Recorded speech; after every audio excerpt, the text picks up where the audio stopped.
You may have heard that tech companies are laying off so many employees, but there's more to it than you might think. Hello viewers, welcome to another video on our channel. Today we will share with you why are tech companies firing people. So stay tuned till the end to find out, and let's get right into it.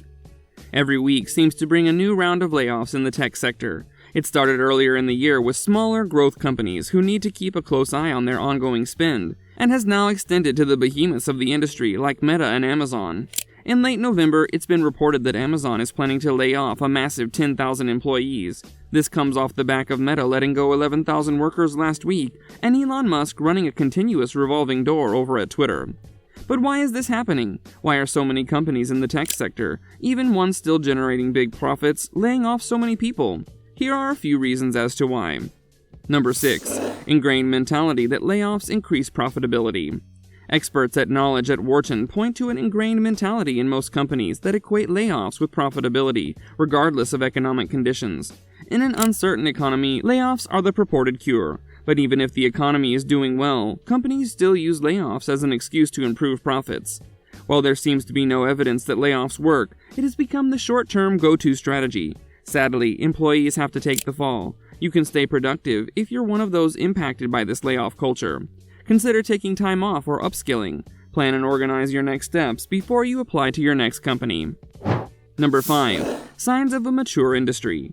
Are tech layoffs just part of a company's natural growth? Some might think so. An industry matures or becomes more stable after its initial growth stages. At this point, it's only natural for a tech company not to have new customers. It might consider diversifying its products or expanding to other countries. But when these strategies fail, it has no choice but to lay off workers. Wait! Before we move on, if you're enjoying this video, make sure to give it a big thumbs up and subscribe to our channel. Also, don't forget to hit the notification bell to stay updated on our future uploads. Number 4. Declining revenue.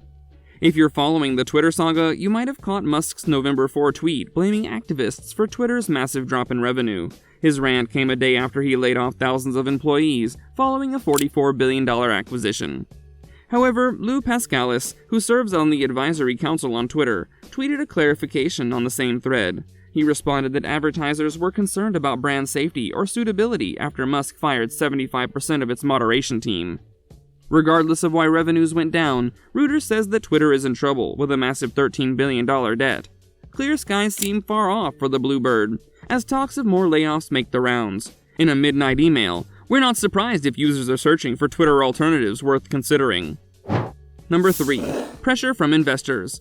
Layoff threats become more real as investors push for job cuts to lessen expenses. After a tech boom in 2021, venture capitalists have become concerned that companies will be less profitable this year. Some companies facing pressure from investors are Alphabet, Google's parent company, and Meta.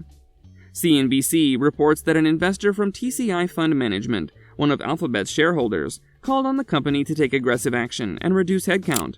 According to MarketWatch, Alphabet plans to lay off approximately 10,000 poor-performing employees.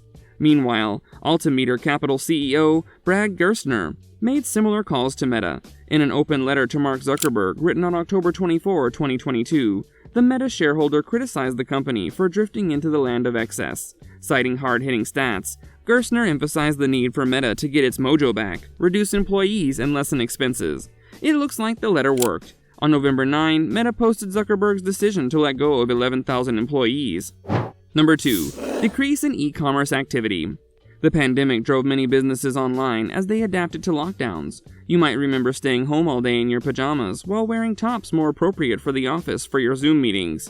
Online shopping, Netflix, and remote work became the new way of life. You might have thought it would stay this way forever, with tech firms hiring left and right for IT roles.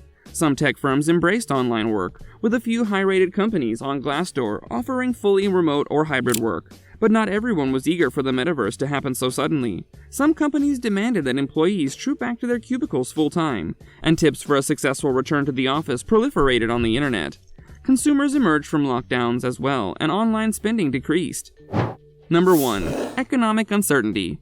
Layoffs are a company's emergency strategy when demand for its products and services dwindles. Sadly, employees are among the first to go when you need to cut costs. In About Amazon, Dave Limp, Senior Vice President of Devices and Services, mentioned an unusual and uncertain macroeconomic environment that led to its decision to lose talented Amazonians. Debates about whether the U.S. is in a recession escalated after data from the U.S. Bureau of Economic Analysis in July 2020 showed a shrinking economy for the second straight quarter. You can't confidently say that the future looks rosy. However, the future doesn't have to be gloomy for tech professionals. While some assume these layoffs spell out the end of the big tech era, it's not the end of your career. Even with tech layoffs happening simultaneously, the future of work is still connected to technology.